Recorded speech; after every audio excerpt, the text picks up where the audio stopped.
One of the most frequently asked questions that I get is, why is my horse breathing heavily, or noisily, or fast, etc.? So here's my explanation.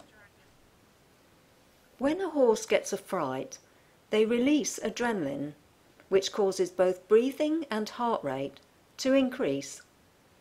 This prepares the body for flight or fight and is essential for survival. The vigorous muscular activity involved in fight or flight boosts carbon dioxide production, which in turn helps the body return to the resting state with low adrenaline and normal light breathing. This cycle of events is perfectly adapted and causes no problems. But if the horse is fearful or excited but not allowed to flee, then the adrenaline is less likely to drop, and so the increased breathing continues. Lots of other things also increase adrenaline production, but less obviously. Basically, anything that impinges on the body, or in other words, stresses the physiology, can trigger adrenaline production, which increases the breathing. Examples include living conditions to which the horse as a species is not adapted, such as enforced inactivity and isolation in stables or pens, shoeing, high energy meals, and use of clothing and tack. This kind of stress may only be low level, but it's often continuous over long periods, so the breathing doesn't get a chance to recover.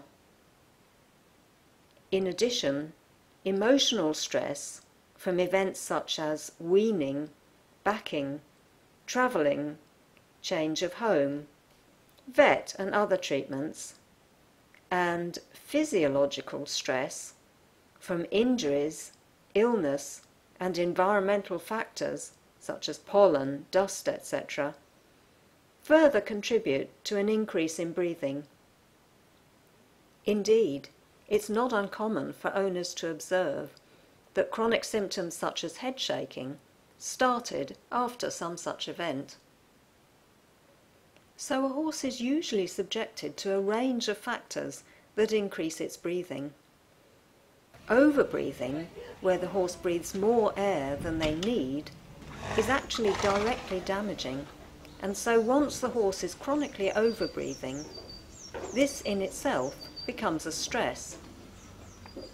Horses can compensate well in the face of overbreathing stress, but eventually, as the breathing worsens, the physiology can no longer cope, and symptoms arise.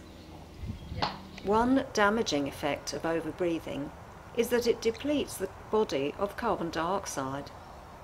Carbon dioxide is needed, among many other things, to enable smooth muscle to relax.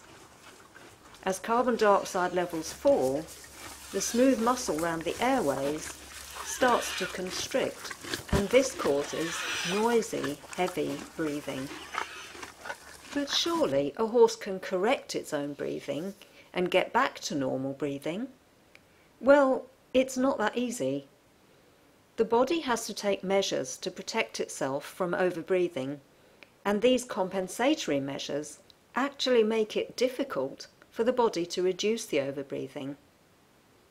In addition, the part of the brain that controls breathing tends to become recalibrated as the breathing worsens, and tends to then maintain the overbreathing instead of reducing it, and overbreathing becomes a habit. Fortunately, it is possible to retrain the breathing back down towards normal levels, as shown here by coloured, using equine breathing, and especially if it's supported by a use of natural conditions, for example living in a herd, as much as possible. This enables the physiology to start to recover. If you'd like to know more, go to www.equinebreathing.com or Equine Breathing on Facebook.